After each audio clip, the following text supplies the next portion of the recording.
Good evening. Welcome to the March 24th, 2026 meeting of the Pequannock Township Council. Ms. Marsh? In accordance with the requirements of New Jersey's Open Public Meetings Act, notice of this meeting was included in the annual meeting notice, which was filed in the office of the Township Clerk, posted on the bulletin board in the municipal building, published as a legal notice in the Suburban Trends and Daily Record newspapers, and distributed to all persons requesting notice in accordance with Township policy. Please join me in the Pledge of Allegiance, followed by a prayer and a moment of thanks for individuals serving our nation. I pledge allegiance to the flag of the United States of America and to the republic for which it stands, one nation, under God, indivisible, with liberty and justice for all.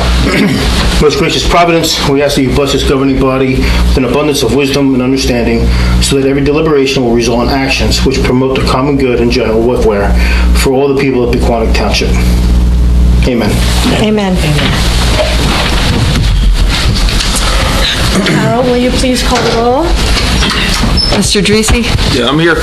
Mrs. Lawrence Lynch? Here. Mr. Cole? I'm here. Mr. Syracusa? I'm here. Mayor Russell? I'm here. The first presentation this evening is by Pequannock Township High School Safe Driving Club. Ladies, come on up.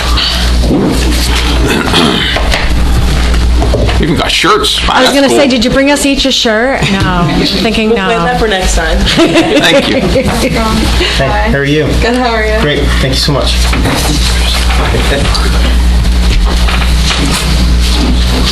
Thank you. They would have brought a shirt, but they saw some of our Thank you. New Jersey driver's license records. Cool. I can share. Yeah, we can share. We could all share it, but thank you. You want to share? You want to share? We're good. The council has one. You're good. Thank you. Okay, good evening. I'm Olivia. I'm the Vice President of Pequannock Safe Driving. And my name's Amelia, and I'm the president. We are proposing a pedestrian-activated installation at Sunset Road and South Sunset Lane by our high school. About our club, we are comprised about like 30 kids from sophomores to juniors, all dedicated to the safety of our students and about like driving and pedestrian awareness. A little bit about our executive board. Like we said, we're the president and vice president, and we have Natalie Valello, who's our secretary. We have Anna Lee, who's here. Oh my God, sorry. Who's our social media coordinator. We have Sophia, who is our community outreach chair, and Gracelyn Chang, who is our event coordinator. Welcome.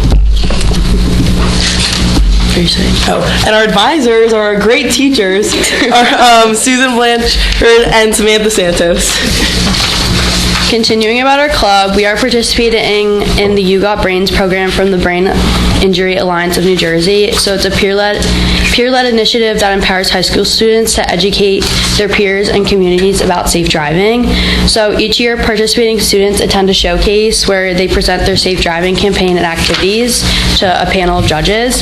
The top 3 teams receive $10,000 towards their district to be used next year and on to promote safe driving within their community.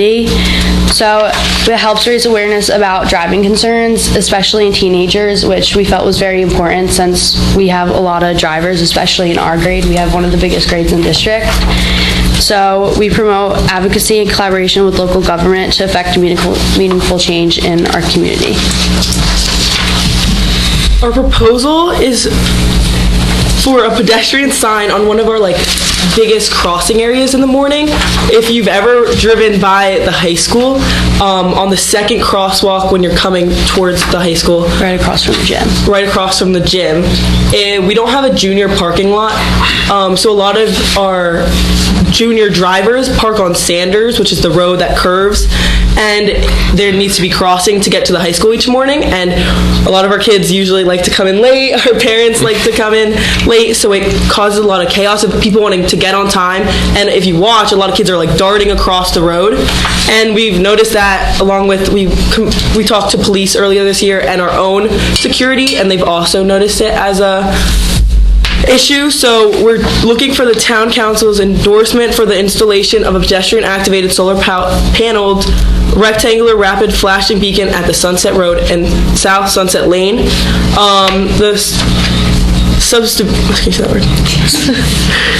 substantially improve visibility, alert drivers, and protect students and our community members from preventable accidents.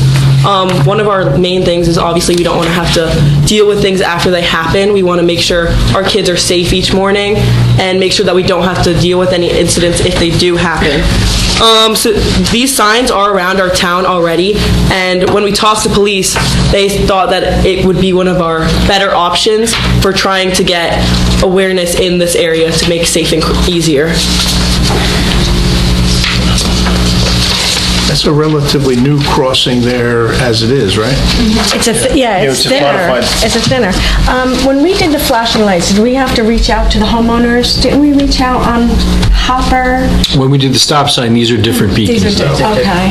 Yeah, I think this is a great idea, and I have to commend you for coming up in front of us. I know it's not easy. I was never a good public speaker, but you guys are really good. Are you also on the public speaking club? Because you do very well.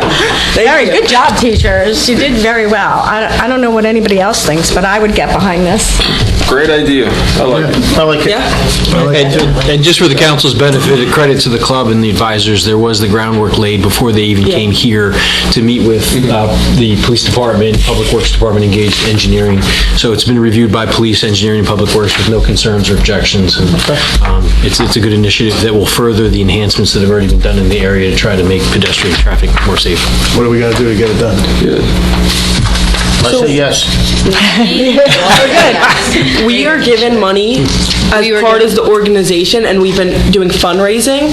So we estimated the cost, and it's approximately $5,000 for one set, and we currently have about $2,000. So we would need either financial support, or we would have to wait another year to see if we could make more money, obviously. But we just want to know where the groundworks are now to see what we can get started. We're still Unless there was objection from the township council, I could find $3,000. I think we're good, yeah. I think you can find it. I think we can find it, yeah. How you been Well, we're doing not your doing the budget. fundraising? How did you go about So we've been doing like parking spot raffles since the senior class right now is smaller than the junior class. We had parking spots available on campus. So we've been raffling off parking spots every month. So a junior, like if they won the raffle, then they'll be able to park in that spot for a month so they could park on campus. Because if you go on Sanders right now during their school hours, it like wraps around the other side. Yeah. So, and like people literally like sprint into school in the morning, which Come on, Probably. started school a little later so you guys could sleep more. Yeah, they sleep a little longer, that's all. Definitely a great start, but I Yeah. think it's worth it if we have to kick in that money. So let me ask you a question. What could you use the funds for? Pretty much anything. We've looked at other people's ideas. What's the town that's really good? Indian Hills. They've changed the laws. So a lot of people do stuff with government since it's one of the it's obviously like a harder thing to do, but it leads to a great and lasting outcome. So one Indian Hills has done, they've been to local and they went to Trenton. yeah, they went to Trenton, and they've tried to change the law to make not being buckled in the back a first degree, a primary offense, and they've been very successful. But our money can go towards really anything that just like promotes safe we driving. we wanted to make, it's our first year, and we wanted to go strong, and we thought this was a good idea. So. It's going to be blinking. I'm all for us supporting 3,000, but if we could find 4,000, I think we should do 4,000 and leave them something in the bank. That they could use for Yeah, some. well, they're still going to be doing their fundraising, so Yeah, whatever they yeah, need. continue Yeah, doing we're your still fundraising continuing and we'll fundraising. find. So I just have one question. So you did this for this year. Yes. What are you doing next year? Think about it. That's a great question. We gotta go out with the bang. Are you all Yeah. juniors or seniors? We're juniors. Oh, okay. Our board is mostly juniors, except for Sophia. She's a sophomore. You better start thinking. All right, good. Next year, we've already set things, and we're trying to do stuff with our school, with the police, and we're thinking of focusing on the crossing for like the next few years, and we're trying to do as part of our. We're going to the middle school for the biking and everything, with the new path in town. Yes. And then e-scooters. we're trying to change as part of our what's it called? Oh my god. sophomore year health, because you learn about driving. We're trying to partner with the police and do like more examples of crossing and making sure that people understand the rules of crossing, because like there's a certain like area you can't cross if a car's in between a certain area, and I feel like a lot of people don't know that, and we're trying to just make driving safer. Keep up the great work, girls. Thank you so much. Thank you. Thank you for coming. And with respect to next steps, the advisors have my contact information, the police, so whatever we need to do, when we need to do it, reach out and we'll move forward. You're welcome. Ladies, you're welcome for the next 2026 municipal budget presentation, but if you want to leave, we will not be upset. I guess you guys gotta wait. Feel free. You can take on. Yes. It's a very thrilling and... And I must be getting old because I thought they were all students. I did too, actually. Bye, thanks again. Thanks again. Have a good night. Hey, guys, thank you. You pass out pillows? Come on. Did they see that or? This is my night. Can we have Kevin Nelson do it? It's going to be a roast. You're gonna have to sit through the budget. Okay, as I said before, next on the agenda is the only 10 slides. 2026 municipal budget presentation. Budget presentation. I think Mr. you have Brewer, yours after the that. floor is yours. Thank you, Madam Mayor, members of council, and this is a big night for us. The council may notice that Julie got tired of the old green that I had used for years, and we now have an updated refresh of a nice blue motif. Cool. So that's the first change. No Comic Sans font, though. We're sticking with regular fonts.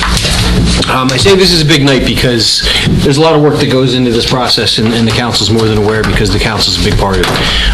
So that everyone is aware what is included, the process starts in September and involves a lot of input from staff, from every level of the organization, boards, committees, commissions, and everything has to be funneled into a process that ultimately gets delivered to the governing body and includes a required public hearing that is held in November.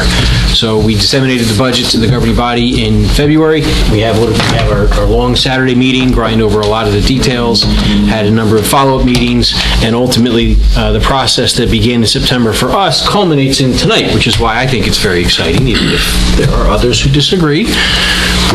Some highlights, the total appropriations within the current fund budget are just under $5 million. The Open Space Recreation Farmland Historic Preservation Trust Fund, which is at 6 cents per hundred of assessed value, will generate about $215,000, a little over that in 2026, and the total at the end of the year with no expenditures will be just over $1 million. That is one of the reasons that the governing body directed we explore the potential to increase the uses of that trust fund so it could be used not only for acquisition and some of the other uses that have been used for, but greater improvements to benefit the community. One of the things that's important to note about it is with some of the elements that we sometimes have to engage in for acquisition purposes, in order to get access to the county's grants, you do have to have a tax, and you do have to have an open space committee. So it is in essence an insurance policy for flood issues as well as an opportunity to improve parks and lands in the township. Overall, as directed by the governing body, the budget has been prepared with a tax increase of 2% on the tax levy. Some significant changes by categories are identified on the slide that is next. The most significant of which is health insurance. And I think everybody in the public, private, and every other sector is recognizing the extraordinary increases in health insurance. The Township of Pequannock is a member of the North Jersey Municipal Employee Benefits Fund, which is called a HIF. We get our insurance through pooling with other towns that are similar and trying to spread the risk among all the towns. The HIF budget went up over 18% this year. Anyone who is in state health benefits or reading the stories about state health benefits for municipalities went up 36.5%. it is an unsustainable runaway freight train. We're working on a number of different initiatives to try to mitigate the costs that are borne by the employees as well as the taxpayers. So there is buy-in by the staff. The collective negotiating units have engaged with conversations and meetings, and we're going to work to see if there's ways that everyone can benefit to try to deal with the extraordinary increases that are caused, in my opinion, by some of the new medications that are out there, by the fact that health insurance or health services are no longer for doctors that are independent. We now have these large groups that negotiate prices. There's also a scarcity of workers, and wages go up and costs go up. So there's a number of factors that are driving it. Revenues, in 2025, our revenue collection was strong. Reserve for insurance refunds, fee and administrative expenses, and capital fund balance are two areas where we're using what I like to think of as coin collections or non-reoccurring revenues to support the budget. They're in the less than $500,000, so on a $24 million spending plan, it's nothing that couldn't be coped with if it was required to be dealt with. Fund balance. Fund balance, or if you're a GAAP accountant, owner equity, is what is available at the end of the year. If you look at the chart, which goes all the way back to 2011, 2011 was right after the Great Recession, and every piggy bank was broken or spent to try to not lose personnel or services. So there's a reason why everything was drawn down so far that long ago, but we have steadily worked to stabilize and manage the available fund balance. The auditors and the financial experts recommend 30% of your current fund appropriations be available in fund balance, which for us would be a little over $7 million. We're continuing to work in that direction. One of the benefits of having a stable and growing fund balance, as we'll get to in a little bit, is you're able to use it for one-time expenses or rare expenses like the purchase of a fire truck. So in this year's budget, there is a drawdown of an additional $700,000 of fund balance to purchase a 28-year-old, or purchase a replacement for a 28-year-old fire truck. So much better to do that with cash than it is to do that with credit, and having the fund balance and the financials and the strength that they are allow us to do those types of things. Tax dollar in 2025. Everybody assumes because the township collects it, the township gets to keep it. That is a breakdown of every tax dollar and where it goes, or where it went rather, in 2025. We don't have a complete rate for 26 yet. The township of Pequannock kept 21 cents on the dollar. So while, it's a priority to keep tax increases low, we want to do as much as we can with as much, which is little increase as possible. That 2% increase only represents a fifth of your tax dollar. So proportionally, if the other large, which the school district is the biggest, if the other large areas go up, 2%, 4%, 3%, it makes our 1/5 of the tax dollar kind of get dwarfed a little bit. So it's important to remember where the money goes and how it's managed. As I noted before, capital improvements, you see significant efforts to maintain parks, streets, drainage improvements. This year, again, $900,000 for a fire truck, an additional $700,000 drawdown of fund balance. Sidewalk improvements, the Township of Pequannock is the only employer I've ever worked for, and I've been doing this for 4 different towns, that, like a rolling street replacement program, has a sidewalk replacement program. So the engineer comes up with a rating, and the worst sidewalks are attempted to be addressed in order from worst to best. So it's a much more beneficial way to manage liability as well as deal with sidewalks that comprehensively need to be replaced. It's not as simple as sending everybody a letter on the street saying you must do this, though some towns I've worked for did. The capital plan also includes the remounting, or the payment for the remounting of an ambulance. The first aid squad a couple years ago acquired a new ambulance. Ambulances used to be $100,000, $200,000. I think it was just shy of $4. So there's been a change in philosophy where the back of the ambulance can be remounted on a new chassis and utilized for years to come. The cost for that is still $220,000, not inexpensive, but just a little over half of the cost of the most recent ambulance. So trying again to do more with less and keep things moving. And then we have the road resurfacing projects that includes the DOT funded grant project. Township of Pequannock has a water utility, a sewer utility, and solid waste utility. Water utility continues to move forward. The most significant activity within the water utility this year is the Wells 1 and 2 PFAS mitigation project. That's a roughly $5 million project, $3 million of which is hopefully going to be funded through principal forgiveness by going through the NJI Bank. That will be completed sometime in 2027. The water utility went up just under 2.5%. Sewer utility, overall increase of just about 3.3%. Largest driver of increase there is costs associated with the treatment of the sewage. We all flush. It's all got to go somewhere. We need it to be dealt with, and that's the cost of dealing with the effluent. And then lastly, we have the solid waste utility, which was the subject of a lot of discussion with the necessary rate increase that occurred. In 2025, we described it as a limp year. The contracts came up at the end of October, and a number of expenses had to be moved out of the utility that were appropriate to be charged to the utility.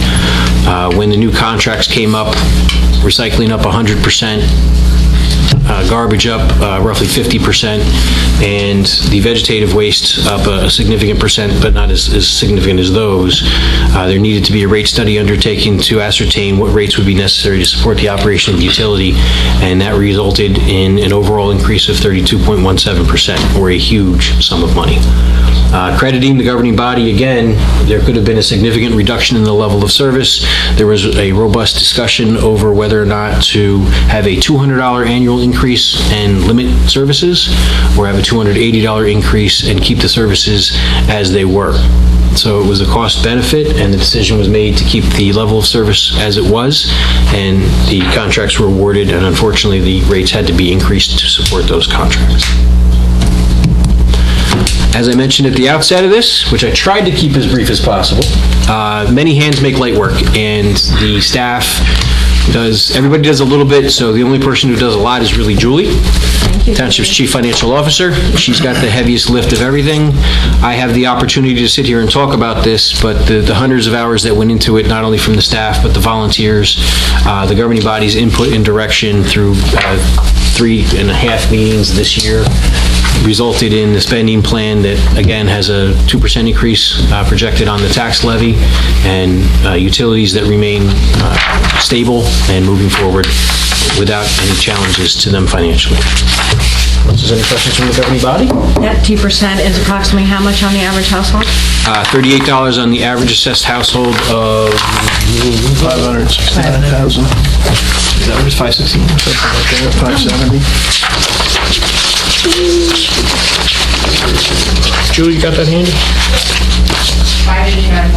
$589,195. Okay.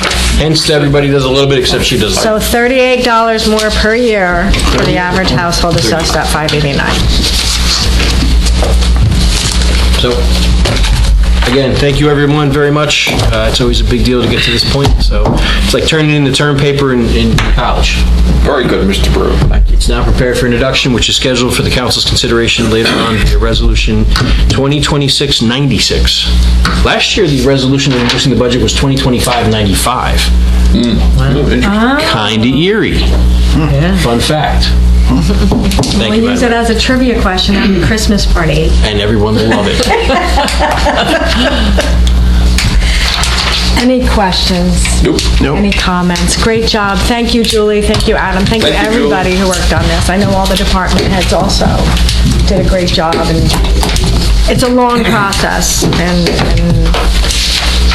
I want to thank everybody up here for all the work we all did, getting it down to where we felt it was comfortable.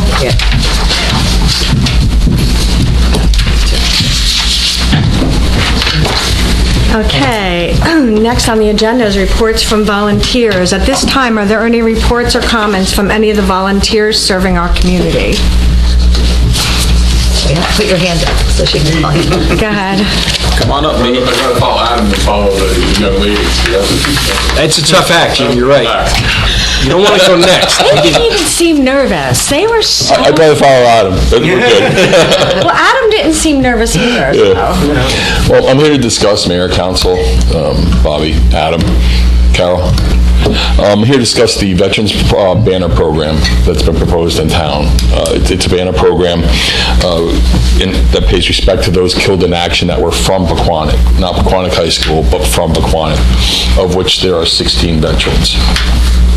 The banners can be seen in nearby towns such as Kinnelon, Butler, Bloomingdale, West Milford, Boonton, the banners that hang from the street lights and the lamps.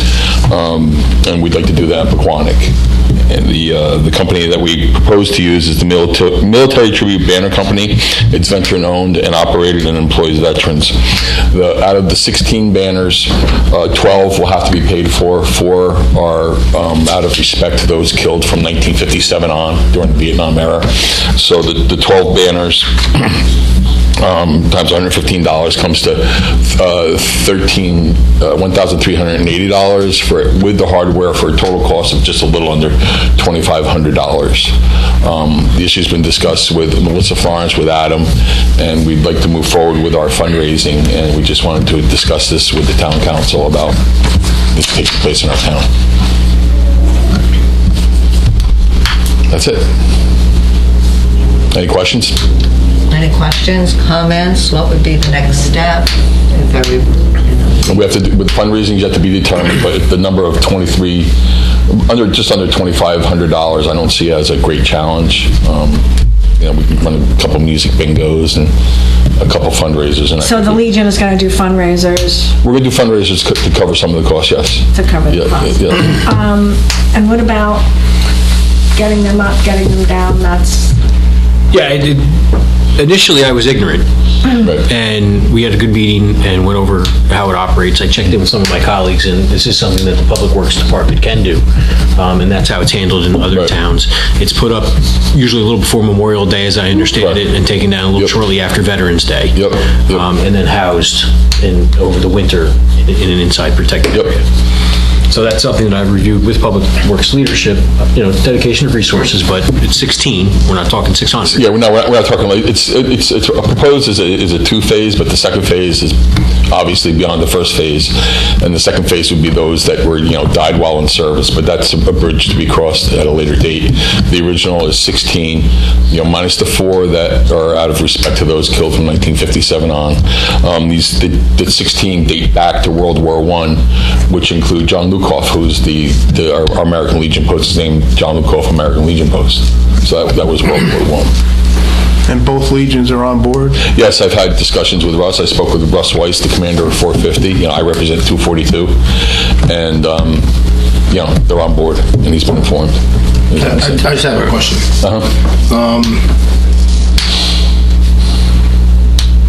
You put, these soldiers or Marines, airmen, up on a banner up in KIA.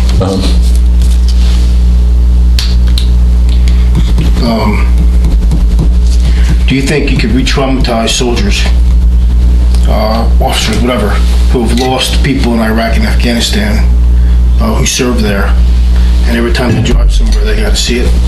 Or do you think maybe it should be reserved for another place? Excuse me? Or do you think that maybe something like this should be reserved for another place? Just something to consider. I'm not saying that that's a decision, but I'm just saying some people could potentially be re-traumatized. It's very much, if you've seen the you've seen the banners in Kinnelon, and I don't see them as a depressing banner. Okay. I see them as a banner it's uplifting, and we had a sample banner and it says Pequannock Township's proud to honor, and I saw it more as a positive banner. I didn't see it as a negative banner. Can we see a sample banner? Melissa has one at her office that we can.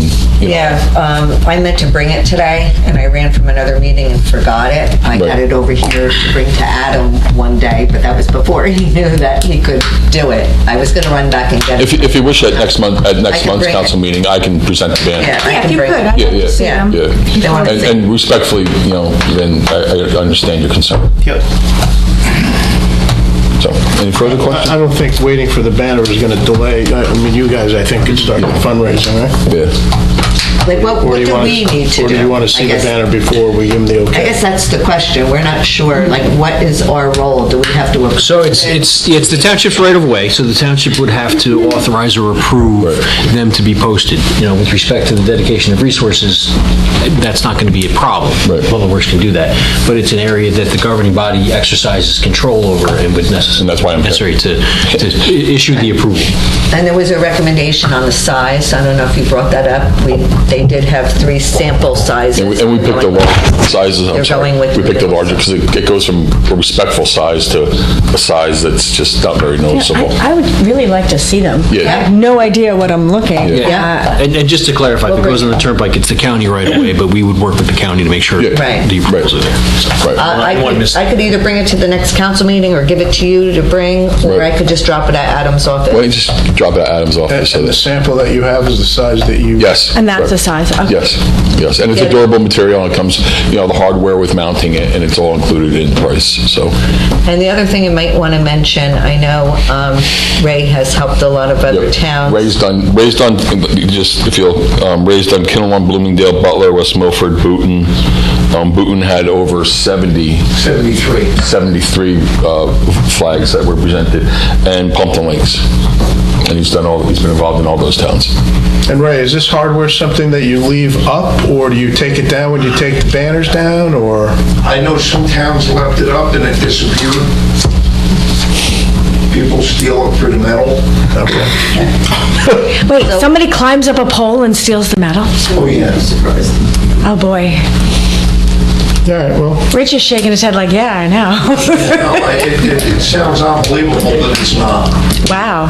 I'll bring the brackets and the banner. And Adam, if you want to meet just to discuss, you can just reach out to me, and I'm good. Stop by your convenience. Yeah, the banner's 24 by 48. It's not gigantic. They didn't go with the biggest one. Yeah, the 30 by 60 I have in Bloomingdale was too big. That was my mistake. Okay. And what town do you have that size in? 30 by 60, I have that in Bloomingdale, but after that, we switched to 24 by 48. So the 24 by 48s are in Bloomingdale now? No. Yeah, they will be in my second phase. Oh, in your second phase. So who has the size that we have up hanging now that I can take a drive? Bloomingdale, Butler has it, Kinnelon has it. Have you ever seen the Kinnelons? Are there any of them up right now, or no? No, not yet. They go up right before Yeah, Memorial so we Day. can't see it. Oh, so we can't even see what it looks like. Okay. Yeah. So, Yeah. Works for me. Okay, thank you for your time. What was that? Thank you, Commander. Thank you. My computer. I just have one thing to say. I thought we talked about this a couple months ago, that we don't want to do something like this. I thought because we had already established we had the veterans all at the high school. And like, all due respect, obviously, because you're one of my brothers, okay? But I thought, like, I don't know why this came up again.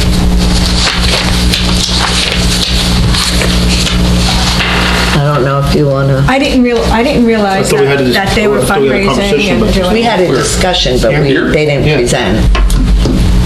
I mean, I can tell you from doing this for a lot of towns, there's no competition. I'm not worried about the competition, sir. I do. What you... I do the Butler High School Monument, and I do the banners in Butler, and they're night and day. Okay, they're separate. The school runs the monument, the town runs the banners. Are you questioning that you already had the conversation? I thought we already had the conversation. That's what you questioned? Yeah. I was asked to come present in the form. Okay. And I guess, Jim, are some of these people that the banner's going to be not on the Veterans Wall? You've got one that was killed from Pequannock on the monument. All the other ones are not? The Veterans Wall was Pequannock High School. Right. This is people from Pequannock. 12 to 16 went to Butler High School. Right. Because Pequannock didn't have a high school then. Correct. Right. So 12 of the 16 from before we even had a high school. Correct. They were from Pequannock. You had one Vietnam veteran that went to Butler High School, one went to Passaic County Tech, one went to a high school in West Point, New York before he moved here, and then you had Philip Hess who did go to Pequannock High School. But there were two high schools at the time. There was Butler and there was Pumpkin Lakes. Gotcha. It was a heck of a football game, too. Boonton. And Boonton. Okay, yeah, I'm looking forward to seeing what they look like. Okay. Thank you. Thank you. Thank you, Jim. Thank you, gentlemen. The next item on the agenda is public comments. This comment period will be limited to a total of 30 minutes. Additional time is reserved later in the meeting. We welcome comments, suggestions, and questions. However, the purpose of this time is to allow public comment, not to engage in dialogue. If you have a specific question, please feel free to pose it, then follow up with staff via telephone or email. Comments are limited to 3 minutes. If anyone wishes to address the council, please wait to be recognized to come to the microphone and provide your name for the record.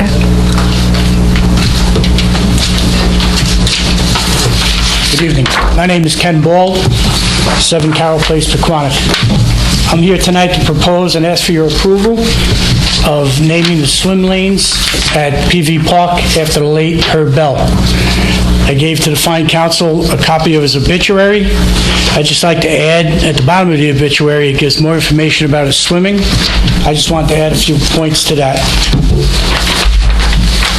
After retiring from coaching the Piranhas, he continued his commitment to the youth of not only Pequannock, but the surrounding areas by serving as an officer in both leagues that the Pequannock Piranhas swim in.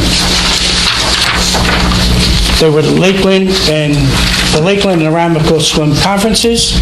He was a tremendous advocate of youth swimming and was always talking to other communities and lakes in the surrounding areas to join the leagues. As you can see in the comments, for people that are sitting in the audience, he coached for 15 years, the Piranhas, and he was noted to be a very tough cookie. Well, being a tough cookie gave him a record of only 1 loss in 15 years. So I guess being a tough cookie in this case worked very well for him. He continued with, again, as an advisor, and till the day he died, his phone was always ready to be answered. Any questions about running the league, running a meet, or swimming. He also was a big advocate of high school swimming, being a assigner, where he assigned the referees and for the swim meets. I'm a product of that. I worked with the Piranhas for over 25 years as a volunteer and then turned into an official. But in my time as an official, I've done local high schools and colleges, and I've also done state sectional meets. And I've been called to the side by many coaches from South Jersey that we swam against, saying that the crew ran a real good meet and that we probably should be the people that train people. And this is all because the late Coach Herb Bell was one of the instrumental in training us and doing the right way all the time. So again, I'm going to ask, and on the paperwork you'll see that there's 2 prices for this. There's one called Carve and Painted at $560. The other one is a 3M ACM with digital print at $250. I've been advised by the sign company that the $250 is probably the better way to go because it's better weather bearing, and we know that having a Carve and Paint one would have to have volunteers every couple of years to take it down, paint it, put it back up, and we know what it's all about, that 5% of the volunteers do 95% of the work. So they advised that probably the $250 would be the best way to go. It would be mounted on the score table at the lake. So as the people walk in, the spectators walked in, they'd walk past it and they could see it right up there. It's very simple, just like Herb would like. It just says Coach Herb Bell Swim Lanes, and we could put it up in the beginning of the season, take it down, store it in the shed, and it'd be a done deal. So I did approach the advisory committee on 2 occasions about it, and they took it into consideration. I was never notified if was a thumbs up or a thumbs down. So again, if this gets approved by you fine people and there's $250 to kick in to pay for it, that's fine. But if you approve it, the $250 will be made somewhere, guaranteed. I want to thank you for your time. And I think this would be a great way to honor the late Coach Herb Bell. Thank you. Thank you. Can I ask a question? Sure. What do the current Piranhas think? The parents' organization are all for it. I went to Recreation, talked to Denise. She doesn't have a problem with it either. So they think it's good. As a matter of fact, a lot of the parents that are there today swam for Herb when he was the coach. So all I heard was good things when, he was a tough cookie, don't get me wrong. I know. But, I think sometimes naming things is a slippery slope, because then somebody else wants to name something else after somebody and something else. I mean, is there a precedent? We don't have an existing policy. In my experience, at least, this is the first time there's been a request that hasn't included, there was some stuff with Little League where there was a donation of something that coincides with that. But as far as a municipality, we don't have a municipal policy that governs how or when, so it would solely be up to the council, unless the council wanted to establish one. Unless the council what? Wanted to establish one. If you wanted to create something, you could, but it's a request that simply goes to you, and we don't have anything that provides guidance. Well, I mean, we have the rock at Washington Park with names on it. With a plaque, yes, but it's names, and I think that was a global fundraising effort. Global fundraising that. But that gets updated when a person gets inducted into that. Yes, but they do it. Yeah, Little League. Little League does it Right. themselves. It's just a rock. Yeah. Nobody renamed a field. Yeah, similar but slightly different. it's not actually a rename, there's no name on it now. Right, so but just that's, name it, yeah.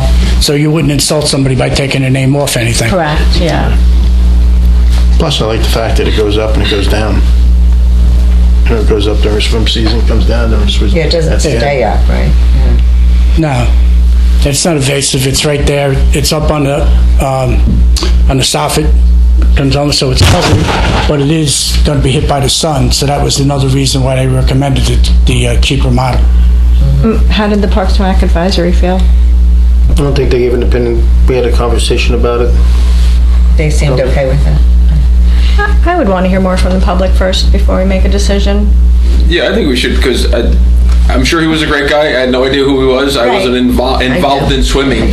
But one, it'd be nice to see it mocked up on whatever you're going to put it on, so we can see that. And it might be nice to see people from the Piranhas here to say yay or nay, right? I'm not crazy about naming things myself, but I'm not saying it's a no. It seems like, one person coming up and saying they want to do this, it's like, okay, where's the other 14,999 people in town? Again, just because I didn't know him. I never had met the gentleman. So moving forward, what would be the steps that you'd want me to do?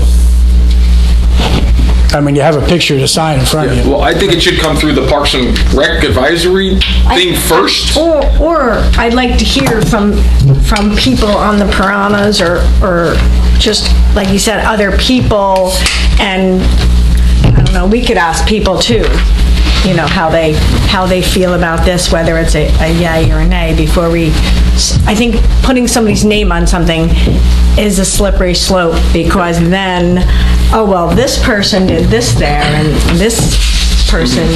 Everybody's going to want things named after him? Is that what you're worried about? Right. But he is a legacy of town, so I think You got to figure it's well over 500, 600, 700 kids that I know he that. coached. You could probably get a group of people to come and be more convincing, or... I mean, do we need them to come, or can he send out an email or reach out to somebody from the Piranhas and just, get input from whoever you want the input from. Yeah, I mean... And to John's statement, I have been to the advisory board, so I did talk to him. I left, I figured it was proper for me to leave after I did my presentation, so they would have the privacy to talk it out amongst themselves. So again, I don't know what their decision was. The fact that they didn't bring it forward meant... Yeah, I can follow up with staff and ask that it be addressed on their agenda to see what their position is as the council's requesting their position. If that's all right with the council. I don't speak for you, but... Yeah, hear from the public too. Okay, I'll do that. I'll get in touch with the Piranha people and get some numbers together, and I'll come back and say hello. On the back of the paperwork is my phone number if anybody needs any other questions or, thank you. me about it. Thank you. I didn't realize we were neighbors. Oh, yeah, right around the corner. I see the wife and the dog every day, at least once. Poor Carol, I was like, that's right. Yeah, no, I think it's I commend That's you. my son's dog, but it's not even our dog. That's how it works out. Thank you. Thank you very much. Any other public comment? Yep, come on up. Hey everyone, my name is Ricky Murick. I appreciate you guys being here tonight. Just say your name a little louder. Into the microphone. My name's Ricky Murick. I appreciate you guys. I'm sorry, can you spell your last name? I knew that was coming next. yeah. That's why I tried to slow you down. Everyone's going to interrupt you at least 4 times, so it makes it much easier. M-U-R-E-K. M-U-R-E-K, thank you. Yeah. So I'm a Life Scout here in Troop 144 in town, working towards my Eagle Scout. And in becoming an Eagle Scout, you have to work on an Eagle Scout service project. And I came up with a project over by the DPW. I spoke with Mr. Slegling, the head of the DPW, and we came up with a project for the front entrance to the DPW to refresh everything. There's a plow up front and everything like that, and there's a generator area, and all of it's kind of worn down over the years. And it kind of reminded me of that one saying, the shoe keeper's children always go barefoot. And they're busy doing everything else in the town, and they don't have time to focus on their own stuff. So I thought the project would be a great idea. And it's also a major gateway coming into town. I know a ton of people that drive in and out that way every single day. You have the walking path, the sidewalks, and everything like that right over there. So people are coming in and out all the time. And so for the project, there's going to be 3 parts to it. There's the big plow up front, and so that's going to be sandblasted down, repainted, and then adding new lettering on it. The lettering that's on there right now is peeling off. The paint is chipping, fading, and there's some rust spots coming through. And then the second part is going to be the generator area right off to the left of the front entrance. And it has a big open garden bed with a block wall that's kind of decaying and falling apart. So we're going to replace the block wall with some new blocks. That way it looks visually appealing. Take out some of the mulch in the garden beds, remove some of the weeds, and then we're going to install a bunch of plants to kind of hide the generator a bit, and then some ground cover plants as well, then finish it off with some mulch. And then one thing that was brought to my attention when we were just walking around the front entrance was the flag has no light on it, and that's a big thing at night. You always want to keep light on the flag just as a sign of respect. And I believe there's a flag code as well for it. And so we're going to install a lighting system so it is lit up at night. And this project matters to me because residents, drivers, all these people are driving past it every single day. It's a high traffic road that people are coming in and out of, and it is kind of like an entrance into town, and people see that as the first thing coming into town. And I think that refreshing it and making it look great is kind of a symbol of the pride we take in our town, and like the values that we reflect. And so for the project date, we're going to be doing it on April 4th. All day we're going to be there. And we're going to be working on it in phases. We're going to split up the volunteers. I've been working with the troop. I've been posting it on Facebook and everything like that to get as many volunteers as we possibly can. And so we're going to start off with a lot of the landscaping to refresh all that. And then we have a second project date of April 12th, just to finish up some loose ends, paint the plow, add the vinyl lettering to it, and finish up the landscaping in that front garden bed for the plow. And I think this project's a great way for me to showcase the skills that I've learned through scouting. And this is kind of, I guess, the end of the chapter in Boy Scouts for me. And I think it's a great way to, show the skills that I've learned, teach others, and set a good example for all the younger scouts that are coming in and out. And just put on a great project and make the front entrance to the DPW look great. And I really appreciate you guys being here tonight with me. And sounds like a great project. Yep. I think it's a great project. Thank you so much. And I heard there's a local electrician that's working with you.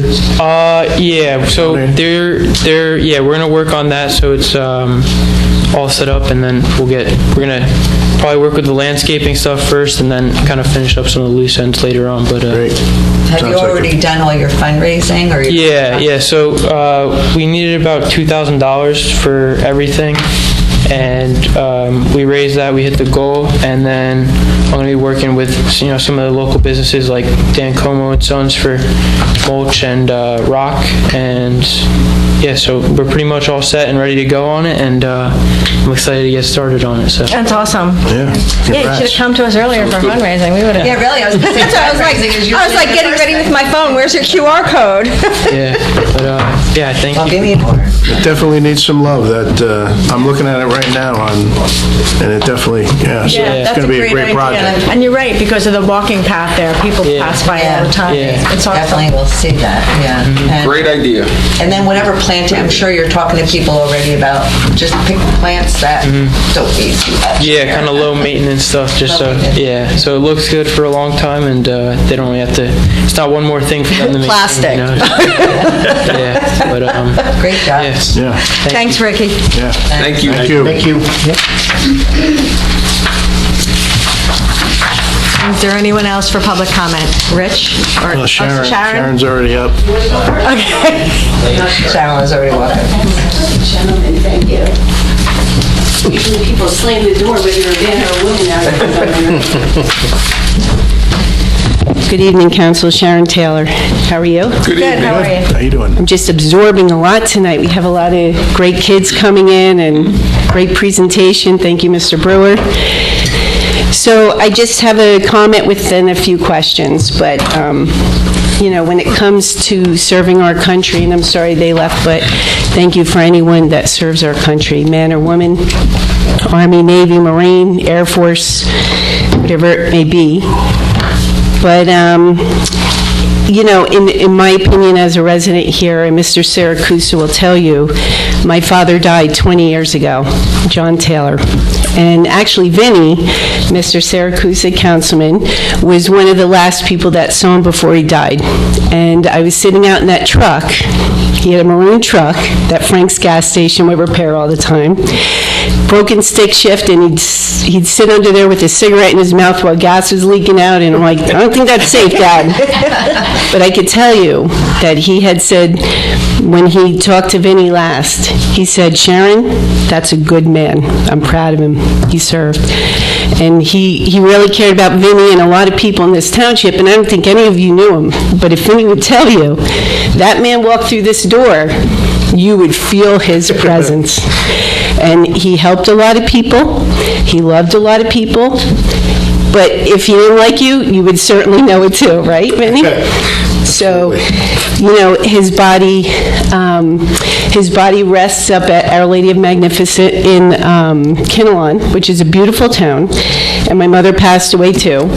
And before he died, all he said was, Sharon, you and your brother take care of your mother.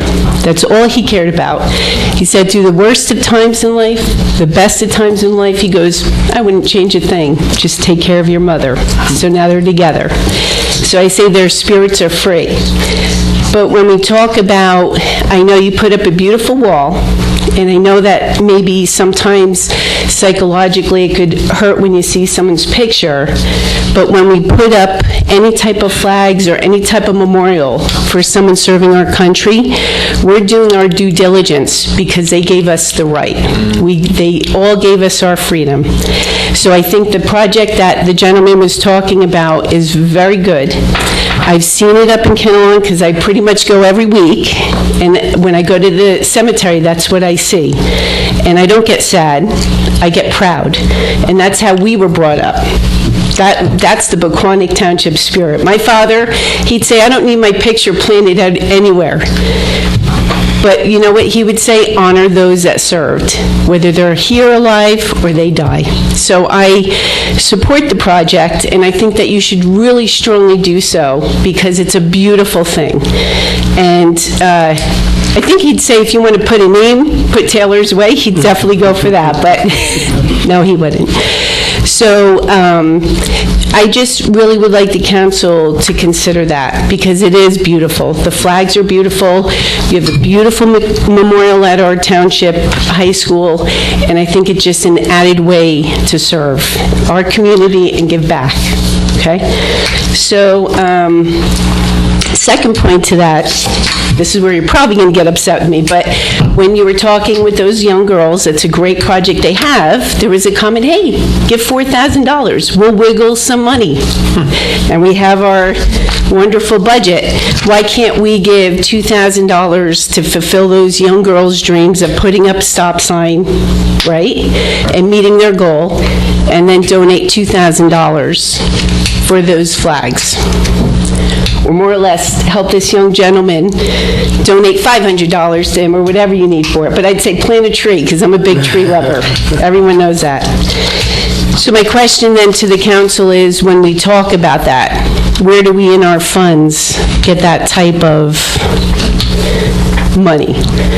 So if we're going to do that, let's try to support people, but let's keep an open mind as well. And my father would say, Vinny, hoorah.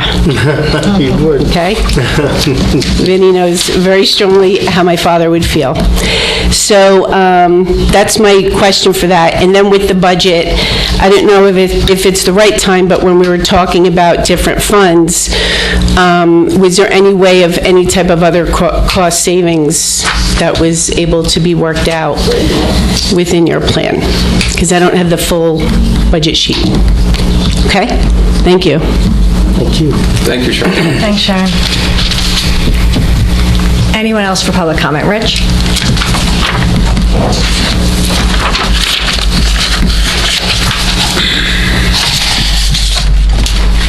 Hi, Rich Walter, 50 Sunset Road. I came here with one thing on my little agenda tonight, and seeing some of the stuff here made me feel good that I live in Pequannock. A lot of you guys know that I've been pretty cranky lately with what's going on in the neighborhood, but the thing I came to, I guess, just comment on or ask, I think it was a wonderful thing that the Safe Driving Club wants to do across the street from the high school, and I encourage it. I wish, and I have to say, I do, I wish that the council and the zoning board had considered safety as a major factor before, the approval of one global school going in. But that said, I guess I just would ask for a clarification from Adam, because I saw your letter and their letter to you. These, the flashing yellow signs, they're going to go where the existing crosswalks are right now? Do you know where that is, or? We're going to answer everything at the end after. Oh, okay. But that's where I'm just looking for clarification, that they're not going to be moved up the street into the residential area or anything like that. There is a need for them, and again, good for them. As far as Ricky's project, I've known Ricky for a little while now. He bailed me out during the blizzard when my snowblower cable busted on the first pull, so good luck to you, Rick. He does wonderful work too, by the way. And good to see Ken here. My daughter swam for the Piranhas for almost 10 years, and whenever I saw Ken was officiating the meet, I had to kind of try to duck because I knew I'd wind up being one of the timers, which was fine. It was a good thing to do. But to his point, and I understand the apprehension with naming something after someone and everything that goes with it. Kyle, great point. If, depending on whether you approve it or not, maybe an alternative would be something like that Little League monument that they have up there, to the Trost and to Tom O'Hara and all those people. Because when you come into the swim meet, maybe instead of looking back at the building and seeing a sign, there could be a monument there with not just, what was his name, Herb?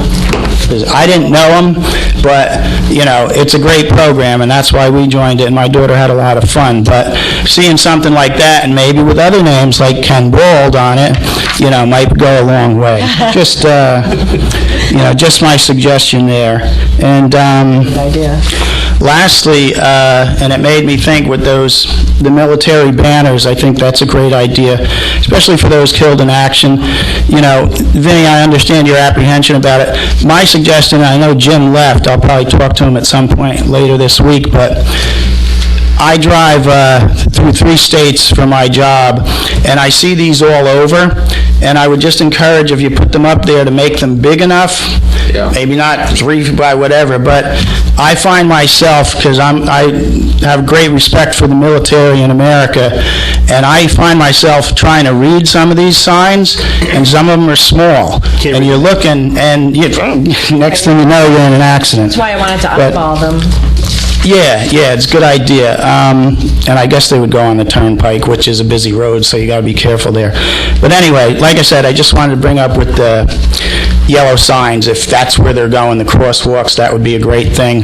Hoping they're not gonna move into the other residential, neighborhood. And then my other comments are just a result of seeing the good stuff that's going on. Thank you. Oh, and also, I know a lot of work goes into that budget, and that you see the people cry and complain and all that kind of stuff, but my appreciation for the work that you do in keeping the budget manageable, hopefully maybe someday we'll be able to use that surplus towards cutting back some of the costs for the residents. Thank you.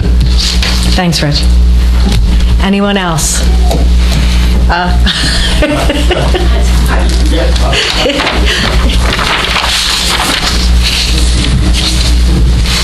Hello, Dana Witzak, 6 Bryan Court, Pequannock. I just want to comment as a former Piranha parent, I think that the name to go up during the swim season only is a great idea. I see no issue with that. And if you're concerned about naming things after people, 2 things come to mind. Well, one just slipped out of my head, but the one is the library. That children's room, that addition, is named after somebody, most likely because she donated quite a bit of money. But, this is a $250 sign that would only be up during the swim season. Coach Bell was, my daughter was a Piranha for 13 years. She swam for the high school. She swam for private clubs. She made nationals and went to Georgia. I think the swim team in its glory was huge. It has shrunk through the years. I don't see the issue with naming the swim lanes after a former coach. That's only going to be up during a swim season. There was another name in the town. It'll come to me, but something else was named for something. But I'm all for it. The girls, give them the money. Give them the money. I think that's a great idea, to let them have a little extra to start off even for the next year. And I like the banner idea. And if you're worried about distractions, how many times are we driving trying to look at a number on a store or a name on a store? I don't see how that's much more of a distraction than us looking for house numbers or store names while we're driving. It comes into the same thing. You just got to have both eyes on the road. Thank you. Thank you. Okay, I know you've been patiently waiting.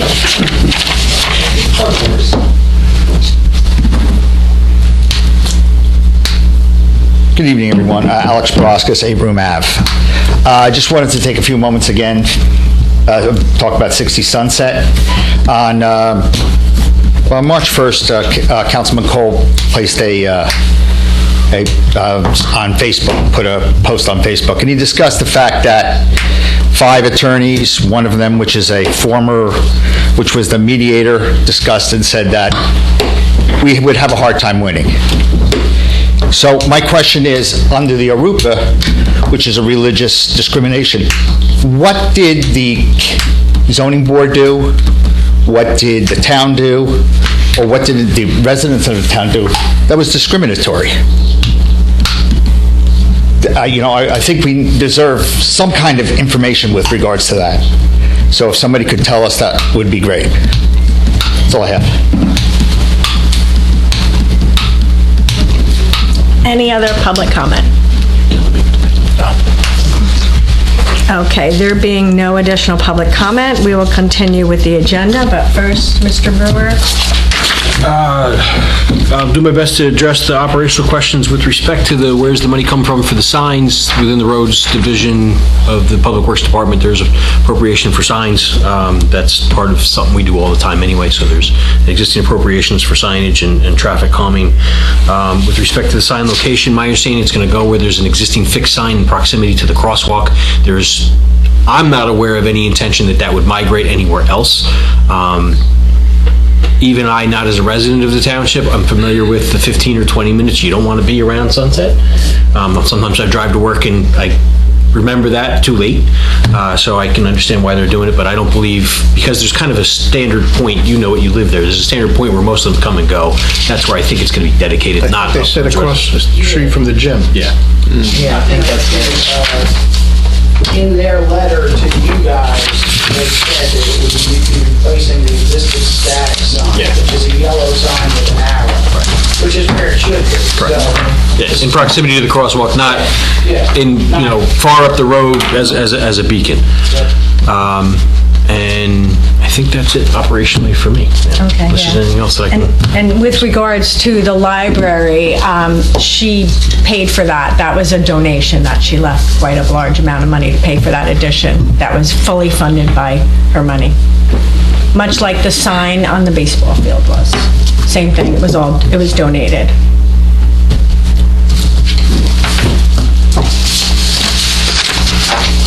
Okay. The next item on our agenda is the manager's report. Mr. Brewer. Thank you very much. Some quick items. Obviously, we had the safe driving presentation. I wanted to include that, give the council a heads up. We had the 26 budget presentation, so I'll get through this as expeditiously as possible.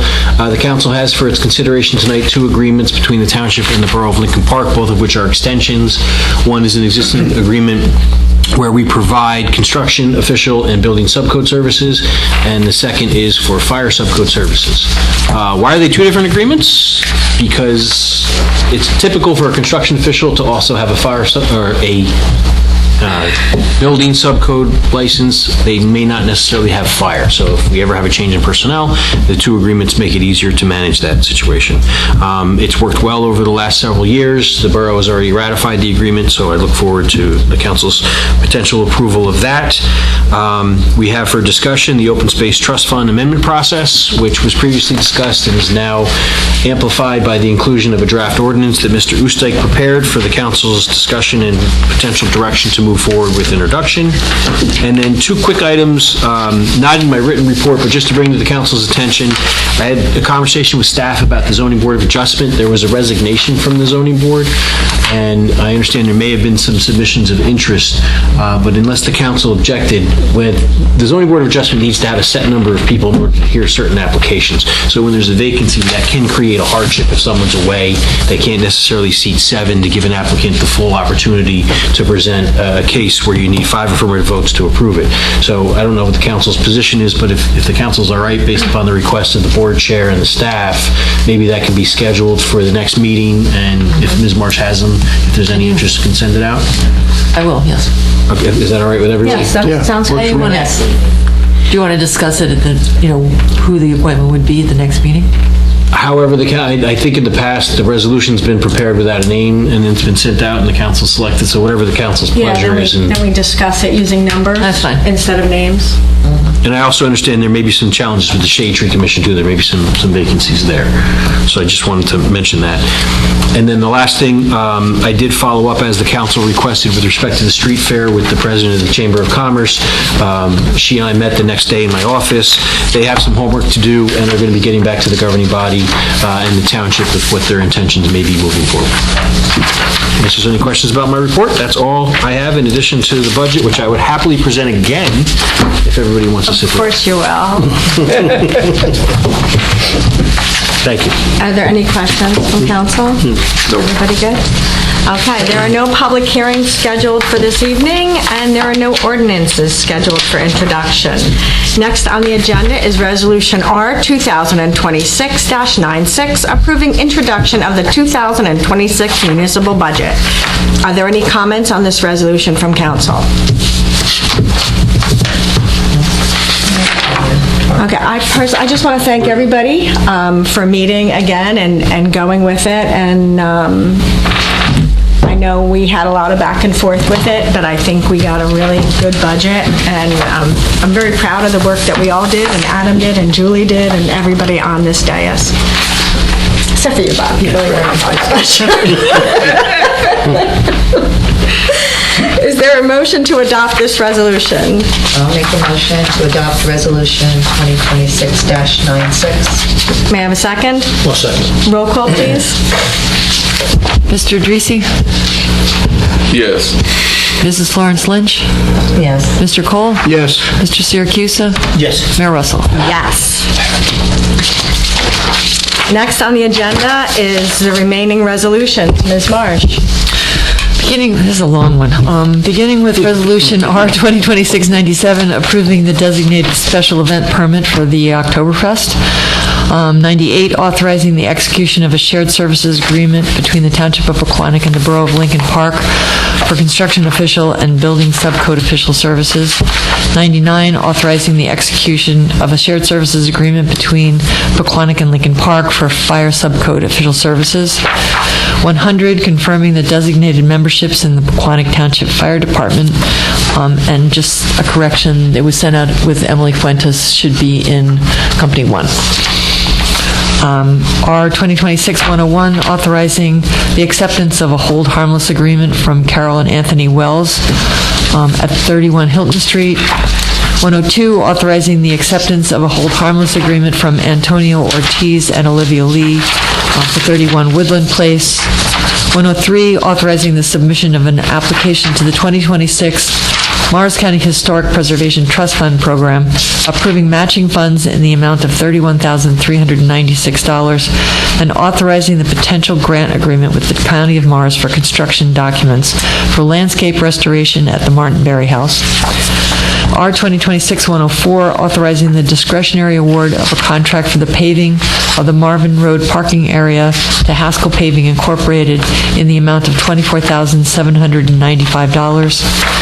2026-105, authorizing utility office refunds, overpayments, or cancellations. 106, authorizing tax office refunds, overpayments, or cancellations. R 2026-107, authorizing release of designated escrow deposits. And R 2026-108, approving payment of the itemized claims as set forth on the March 19th, 2026 bill list and FEMA elevation escrow list. Thank you. With R 2026-97, approving the designated special event permit, would everybody be okay waiving the PD cost of approximately $823.20 for the first aid? I'm good with that. Yes. You're allowed. He's like, It's yes. consistent with the last, I think, 3. Yeah, I think we've always done that. Yeah. So, good. Also, authorizing the potential grant for construction documents. So the Historical Society made a presentation several years ago asking for the council's support for a grant to be submitted to support landscaping at the Martin Berry House. The way that the county's process works, you have to have a plan. So the first grant application is for a plan.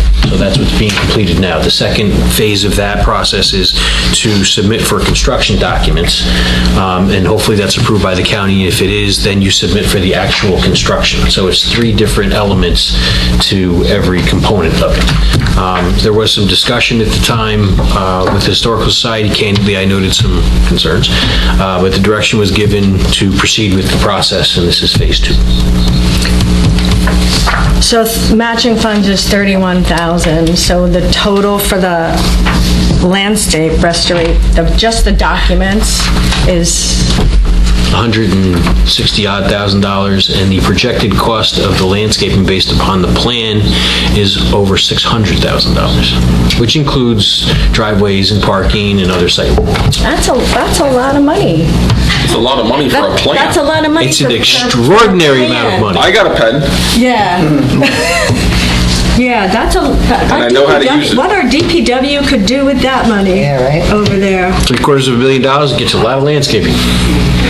The benefit of the grant program is, and again, it's 80% county money and 20% municipal money. So we'll be able to. But it's still a lot of money. It's an extraordinary sum. There's still something wrong with that equation because the county money is still our money. Do we want to pull that one out?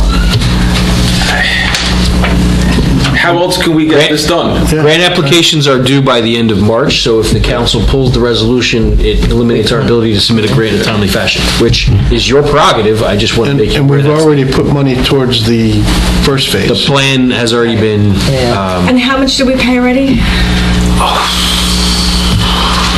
I don't recall exactly. I would estimate around $10,000 as a match to the plan. Right, okay, so we spent 10. Or under that, maybe. And right. now this is another 30, and then at 600, our share of that would be, If it were awarded by the county. I will also point out, I've had some contact with county staff, that there are some questions around the application. The county and the board, the county board and the consultant are trying to ascertain a period of significance.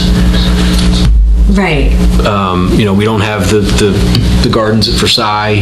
We don't have George Washington who's here, and we're going to restore it to that. I thought he was. He wasn't there. He wasn't there. Rochambeau was there. He was here on the street, I think. So the county has expressed some questions and some concern, and that we would work to try to address that if the governing body wanted us to during the application process. I don't know if we could satisfy their questions because there was not a period of significance to relate the landscaping to at the Martin Berry House. And these funds that we're spending, where are they coming from? Are they coming from open space? Yes. Yeah. So who's paying for the work when the work gets done? Do we get any money from the county for that, or is that all? 80%. That would be, That's the thing. if this phase is awarded, we would have to go through the construction documents, preparation of the documents. Then there would be an application submitted to the county to ask for 80% of the construction to be supported through a grant as well. And if we're successful at this phase. And usually in the past, if the county gets involved with a project, they want to see the project to completion. They want to see it through. That's what I was going to say. What would happen if we didn't get it? However, I've never had this amount of questioning and back and forth requesting additional information from the county in any other project. So I think their reaction is not dissimilar to what I'm observing on the dais. Yeah, okay. And personally have. Right. Can we get a reading from them if they're going to fund it or not before we move forward with it? No, you have to submit. We can make the application. The award of contract would be subject to the council's authority. Okay, so we can make the So grant application. the council has the right to make the So this is application. just the application for now. And the council would be required to authorize the contract. Good, let's do it. Okay, sounds That's good. different, yeah. Okay. That is different. Thank you. And I'll make sure, even if the resolution authorizes further authority to the township manager or appropriate officials, Yeah. I will make a note that any award of contract will be subject to discussion and the approval of council. Okay. And currently, our construction official is also the fire subcode. Subcode? Yes. And you're doing that just in case something happens that we get a different money? If the construction official ever decided to retire and move to Tahiti, the next construction official may not have fire subcode. So you'd have to split the open space money. Yeah, that's fine. Okay, great, thank you. Is there a motion to adopt these resolutions? I'll make a motion to adopt Resolution 2026-97 through 2026-108. Is there a second? Roll call, please. Sorry, who seconded? Mr. Sarkusa. Any? Roll call. Mr. Dreesy? Yes. Mrs. Florence Lynch? Yes. Mr. Cole? Yes. Mr. Siracusa? Yes. Mayor Russell? Yes. Next item on the agenda is the open space referendum. As I noted earlier in my report, the council previously gave direction to draft a question which has to be the subject of an ordinance, which requires introduction, public notice, public hearing, and then adoption for said question to be placed on the ballots in November for the community to vote whether to expand the available uses for the Open Space Trust. Right now, we have those uses that were identified in the original referendum, as well as those that are subject to the laws that changed after it. Mr. Osteich, I thought, did a magnificent job. Thank you. With Chat RO creating You're talking to Peter. the ordinance that you have before you, which would authorize the maximum uses of the funds per NJSA 40:12-5.7. So here's a question. Why can't we just get the interpretive statement instead of the other statement too? I mean, why do we need two? Is that for dumb people like me, I guess, that can read this? Process that works. They put a question on the ballot, and then they want you to give them an interpretive statement to add to that. Why don't we just get the statement? That's what we did with the county one too. No, I know, but We it's had just, that, and then we told why? them what it means. Just because more words look better? That's the way they set it up. They always want both. So the expansion includes... It's a government. This one's not all that complicated, frankly, but I guess sometimes they are. Gotcha. I'm fine with it. Anybody, any other comments? That's all right. No, it's good. I'm good with it. I'm good with it, too. So unless there's any objection or different direction, this will be scheduled for introduction at the meeting on April 14th. That's fine. And then it goes on in November. Introduced on the 14th, put notice, public hearing on the next meeting, and once it's adopted, it goes to the clerk. Gotcha. Yes, sir. Cool. Okey-doke. Yes, we have that. Next on the agenda is reports and notices. This is the one time a year that this item on the agenda gets to get used. I was going to say, normally we don't have any. The council... You could take it out. The council has within its packet a memorandum from the chief financial officer reporting the proceeds or the results of a recent note sale. Oh, that's right. Notes are bond anticipation notes or otherwise short-term debt instruments that the township uses to fund projects. In this case, the note sale was for a total of $2,807,000 of general capital funds. These are the funds that the township utilizes for the home elevation project that ultimately we wheel back when we get refunded by the federal government. The Bank of New York Mellon Commercial was the successful bidder with 3% and a roughly $80,000 premium, and it's based upon a net interest cost. That's what NIC stands for, which is a formula they use to determine what is the most beneficial rate for the township of Pequannock. So other than the statutory obligation the finance officer has to notify the governing body, this is an official memo. Unless there's any questions, that is the reason that that is on the agenda this evening. I'm good. Good. Thank you. The next item on our agenda is council reports and announcements. Councilman Derisi. Thank you, man. You're welcome. As Mr. Brewer alluded to before, the Shade Tree Committee, the chairman retired or left, so we have to get that one fired up again and pick a new one. So I'll work on that this month, and next month we'll have a meeting. Congrats to all that got the budget done. Yay, that's good. It was nice to see the high school students here with the Safe Driving Club. That was pretty cool. It's nice to see them reaching out and helping their fellow students trying to figure stuff out, so I like that. Congrats to Adam and Emily on joining our fire department. We got a very robust fire department in town, and we keep getting members, so that is awesome. I just want to say thank you to all our crossing guards out there. It's still cold, man. I see them out there in the morning and I wave hi, but it's chilly. So thank you for them being out there. And then just last thing is just pray for our troops that are out there working hard. So thank you. Thanks, John. Councilwoman Florence Lynch.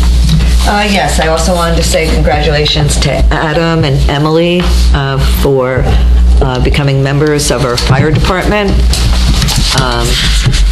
Economic Development, the Economic Development Committee will meet tomorrow evening in this room. What they'd like to do, I guess they're going to discuss it. I don't know if they have to go through you, Adam. They did ask about possibly having the new zoning officer at his convenience if he possibly, they want to invite him to an economic development meeting just so they can meet him. I don't know if that's something that you're open to. I know we've done that in the past. And they're also talking about the zoning application process. And I know Peter had been working a little bit with the people at Alexander Ave, but they would just like to have him come in. I don't know if that's something he'd be open to. I don't know either. I don't know the schedule. He doesn't typically work at night. I know. So I'll let one of them reach out. So they're meeting tomorrow. Also, there was a grand opening and ribbon cutting last weekend. Congratulations to Kathleen Pennington of Pennington Mortgage. She held her official grand opening at the Century 21 building over there at 142 Route 23 in Pompton Plains. Welcome, Kathleen. The Senior Health Fair. There will be a Senior Health Fair at Friendship Hall on April 28th from 11 to 2. It's hosted by our Pequannock Senior Citizen Advisory Committee, and it's open to all. You don't need to sign up. You can just come in. there'll be different tables and vendors and speakers there. Our Pequannock Valley Rotary Club is hosting a senior luncheon as well across the street at Friendship Hall. That would be held on Wednesday, May 6th from 12 to 2. It's just something they love to do for the community. So they would like, you do kind of need to sign up because they need to make sure they don't go over the limit. So there is a sign-up sheet at the senior house, and there's also a sign-up sheet at Pearl Village, and it's also posted on Facebook and online and has the number to call to confirm your attendance, and just all they're doing is taking names to make sure they don't go over the limit. Rotary is also hosting a fundraiser on Saturday, April 18th. It's a comedy show in Tricky Tray with a 50-50. That's at the Lincoln Park American Legion. I think they're almost sold out. There might be a couple of tickets left, $60.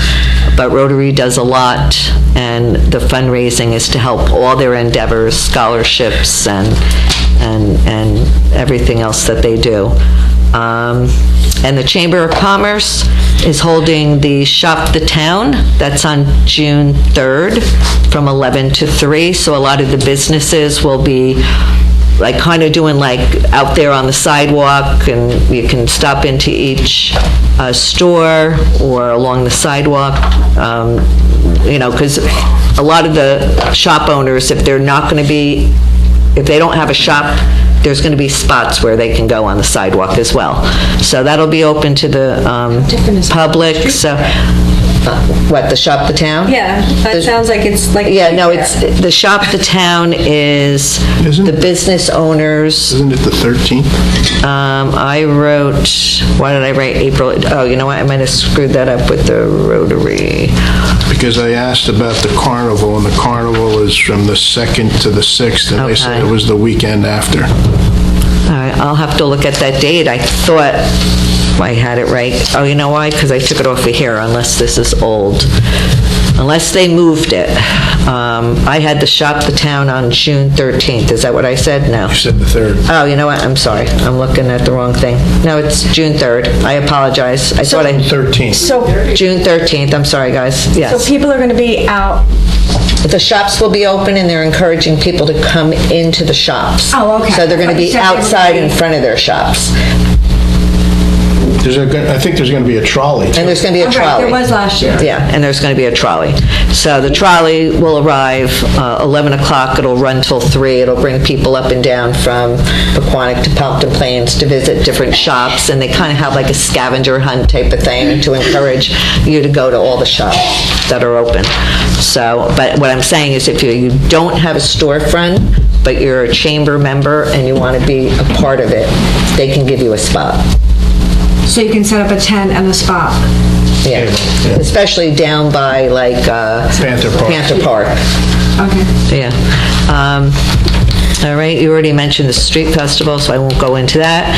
And then you might know that the Chambers also managed to get together. They're hosting a Music in the Park series at Greenview Park. There's a series of 4 concert dates. It's free and open to the community. They have the band set up. They have the food trucks all booked.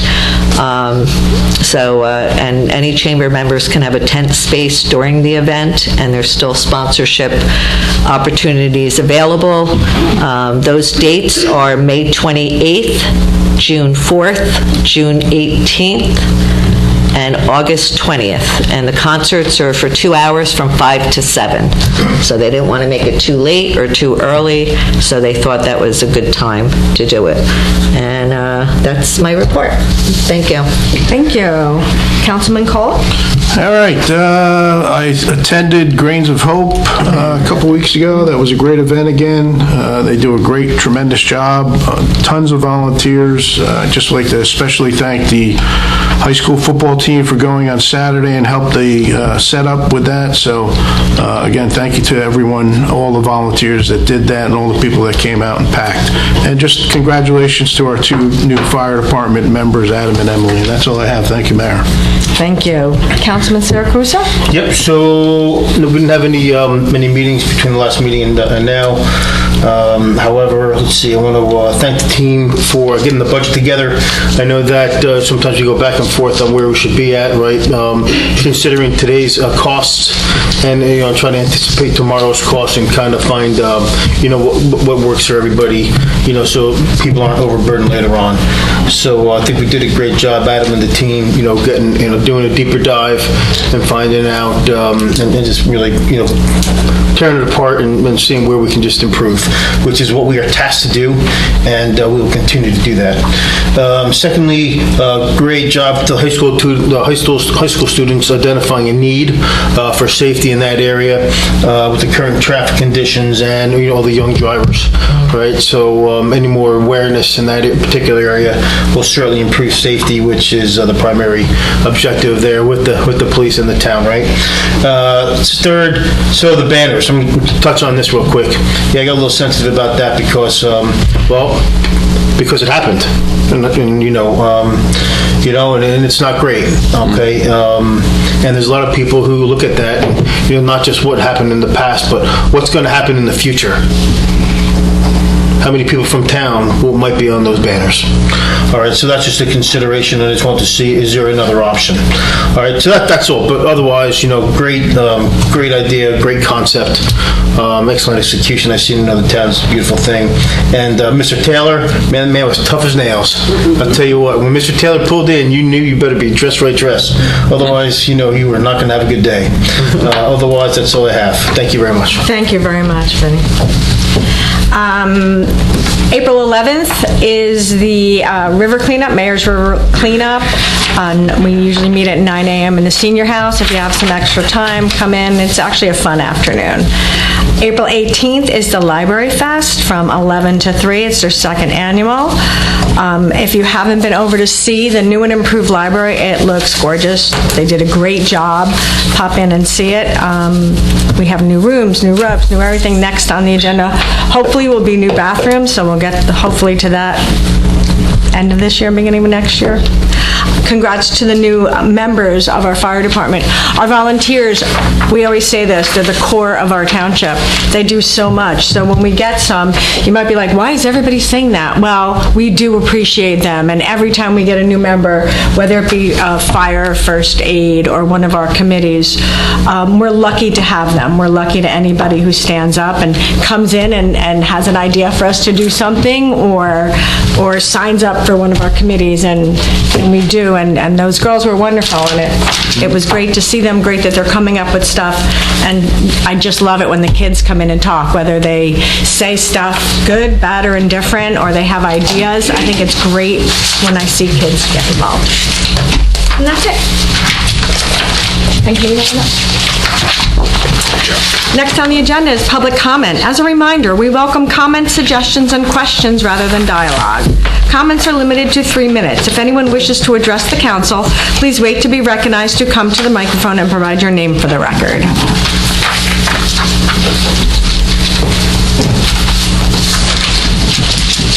Again, Alex Broskis, Abram Ave. Just to follow up the 60 Sunset, I think the idea the girls have with the flashing lights for the crosswalks, excellent idea. As the parcel on 60 Sunset, when they redo the sidewalks, is going to be actually narrower than it is currently. ADA requirements are 4 foot. The recommended is 5 foot wide. They're requesting 3 foot. Just so you know, it's certainly not helping that. And I was hoping that Mr. Oostdike might respond to what was discriminatory, because we don't know. And that's what's behind our RUPA. So I guess we're not going to get an answer. Shameful. It's really a rhetorical question. Okay. Any other for public comment? Mary Kay?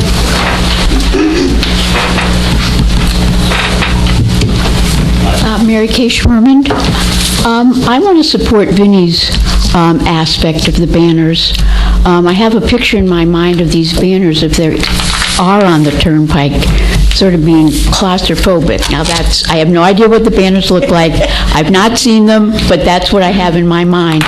But more importantly, I think what Vinnie's talking about is post-traumatic syndrome, what people who have been in war and so forth might come away with having those banners there. So I stand with Vinnie, and I'm not sure that there might be other places, and we do have quite a number of places where the military are honored, and, the parades are great. And I'm not against military, I'm not saying that. I'm just saying that whether banners here in Pequannock is appropriate or not. And the other thing, we've been talking about the zoning laws, and I've come to understand that the zoning laws is like a legal question. And this might be a question for our lawyer, and that is concerning whether or not the zoning laws, in case ICE might come to our town and say we want to buy a little warehouse or we want to buy some other land, do the zoning laws here in Pequannock make sure that that would be rejected? And if those zoning laws are not tough enough, do those particular zoning laws need to be enforced? So, made better. So that's what I needed to ask again about what the zoning laws might say in Pequannock, whether we could keep ICE out if they do approach us. And to John's point, I'm really against this war in Iran, and so I just wanted to make that statement again. Thank you. Do you want to revisit? I don't know. I know Mr. Oostdike spoke with you in depth on that, but do you have anything to add? We can just repeat. Our zoning ordinance right now, as says, any use that is not specifically permitted is prohibited. So we do not at this time permit detention centers. Having said that, you asked your question very carefully. You said, does that keep ICE out? And the answer to that is no, the federal government doesn't have to pay attention to our zoning ordinance. We can't do anything to change our zoning ordinance, and our zoning ordinance does not allow it. But we do not have, it would be very difficult from a zoning perspective to tell the federal government they can't do whatever they decided to do in Washington. Well, I just wanted to make sure that it was ordered because we had not. Yeah, I understand that, and thank you. That's what I wanted to say. Thank you so much, I appreciate that. Okay. Any other for public comment? Rich? I should have waited until they was done, sorry. Just two quick things, and not to beat a dead horse, but I will. So when Mr. Borofskas asked about what did we do, I think the way he asked that was, what did the residents do? What did the council do? What did the zoning board do that was discriminatory? And Mr. Oostdike, you said, well, it's a rhetorical question. The residents, listen, it's done pretty much now, but we still need some answers. Like, if we did something wrong, and to this nice lady's point, so what if somebody wants to come in and put another warehouse up? Yeah, the zoning laws, from what we've seen at 60 Sunset, they really don't mean anything. So anything can happen. That's what I've learned from this. But if we did do something wrong and the litigation is over, shouldn't we know what we did? Was it comments made at the meeting? Was it a Facebook page? That's not rhetorical, Mr. Oostdike. Can you answer that? I'm just going to wait until public comment. Okay. I shouldn't have asked him. That's fine. And then Again, listen, it's probably water under the bridge now. But the other thing, Kyle, you mentioned the river cleanup on the 11th, and I'm a fisherman, and I fish mostly in northwest Jersey and Pennsylvania. But where do they clean up? The aquatic park area there? Or? Okay. My comment is, there's a lot of regulation changes with the New Jersey Fish and Wildlife this year, and they're going to stock portions of the Pompton and Rampo rivers that have never been stocked before with trout. So you may have a crowd showing to clean up, and there may be guys standing. I don't go out on opening day. I think it's amateur hour, but there may be a bunch of fishermen there. That's just informative. That's all. Thank you. Thanks. We can recruit them to help. Anyone else for public comment? Sharon?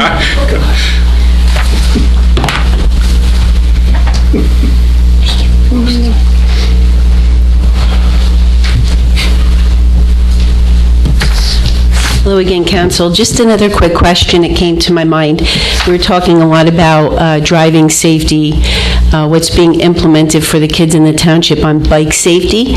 I know that I've seen some signage up, but, over the weekend, I saw 20 kids, 9 o'clock at night in the middle of the boulevard, no helmets, no nothing. They're having fun. We have a quiet town.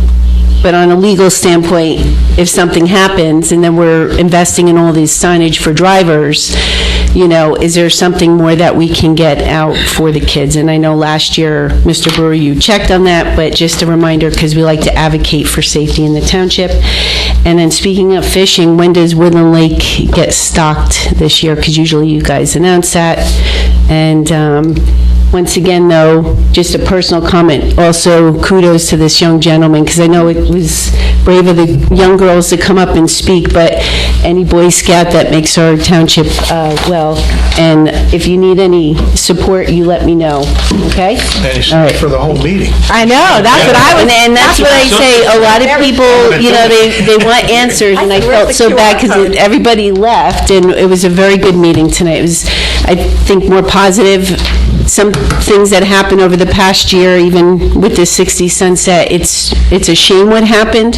I have personal opinions about it, but too bad there wasn't a compromise. But it's not always, it's not the township fault, it's the buyer knows what they're doing, and shame on them. And that's not a way to integrate in our township. But on a personal note, any Eagle Scout, Girl Scout, young kids that come to our township meeting, very good for them, okay? Okay.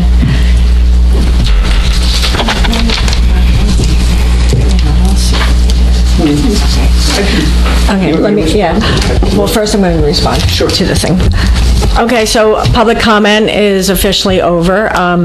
For the river cleanup, we go all over the place. So, we'll do a little bit of the jug handle. Us three actually go behind Stop and Shop, and you wouldn't believe, you would believe we were kids, but the amount of beer bottles and mini bottles of Fireball and all that stuff. I'm talking 5 big trash bags we fill, so we're not in the river or trying to go close. And there always are fishermen. There's always fishermen there, and they're nice. It's a new section they're doing, so you may have a rush on it. That's all. Gotcha. Yeah. No. Thank you for letting us know.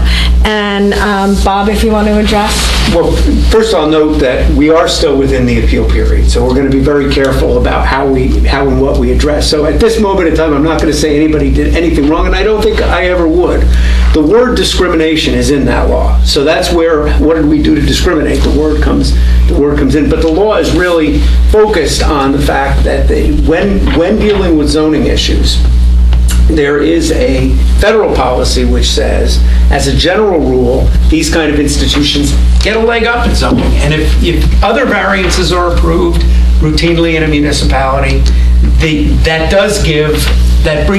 gives a advantage to people challenging it. And I don't think anyone had any intention of discriminating against any religious group. The public response was based on some high emotion, and that would have been used against us, but that wasn't really I don't know that would have made any difference anyway. So I'm not prepared to say anybody did anything wrong, and I'm not prepared to say, and I don't think that the fact of the matter is that legislation really focuses, as it should, on really discriminatory intent. It focuses on results, and it pretty much prevents municipalities from doing what they normally do in zoning when it comes to religious institutions. So I wouldn't sit up here and say members of the public did anything wrong. Adam? Thank you, ma'am. With respect to Ms. Taylor's question about when we stock Woodland Lake, I don't know off the top of my head. Give me a call tomorrow, and I'll check with the staff to find out when that happens.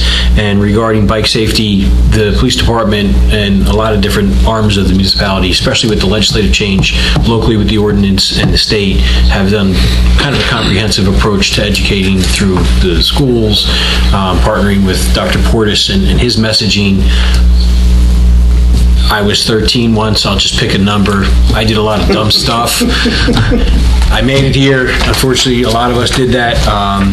Hopefully people act wisely and we remain vigilant to understand that sometimes 13-year-olds don't make great choices and we're careful too.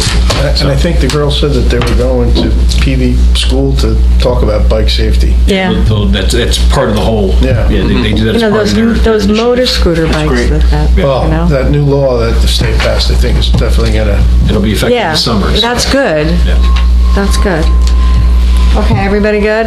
Yep. Next on the agenda is minutes for approval, January 27, 2026 regular meeting, and the February 7th budget workshop meeting.